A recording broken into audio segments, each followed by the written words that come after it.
ഞങ്ങൾക്ക് ആദ്യം തന്നെ ചോദിക്കാനുള്ളത്, ഹണി റോസ് എന്ന പേര് നമ്മുടെ മനസ്സിലേക്ക് എത്തുമ്പോൾ ആദ്യം വരുന്നത് ഒരു ബ്യൂട്ടിഫുൾ ഫേസ്, അല്ലെങ്കിൽ വളരെ മനോഹരമായിട്ട് ഭയങ്കര സൗന്ദര്യമുള്ള ഒരു വ്യക്തി is equal to Honey Rose എന്ന് വേണമെങ്കിൽ നമുക്ക് എഴുതി ചേർക്കാൻ പറ്റുന്ന ഒരു വ്യക്തിയാണ്. ഡേ ബൈ ഡേ സൗന്ദര്യം കൂടുന്നുണ്ട് അല്ലേ? യെസ്, ബാക്ക് എന്ന് പറയുകയാണ്, അത് ട്രൂ ആണ് എന്നുള്ളത്.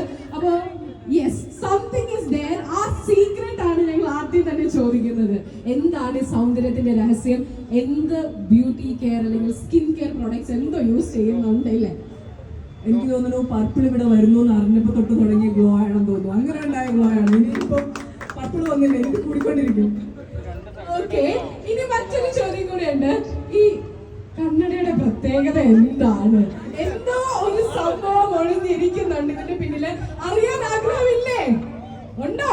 ഉണ്ട്. യെസ്, ഞാൻ ഓൺലൈനിൽ നിന്ന് വാങ്ങിച്ചാണ് 800 രൂപയ്ക്ക്. No, it looks beautiful.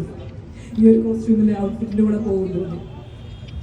ശരിക്കും നമ്മൾ സാരി എടുക്കുമ്പോൾ ഒരു ഷെയ്ഡ്സ് നമുക്ക് ചേരുമോ എന്നൊരു ഡൗട്ട് തോന്നുമായിരുന്നു. പക്ഷെ അല്ല, ഇത് ചേരും എന്ന് തെളിയിച്ചു തന്നു.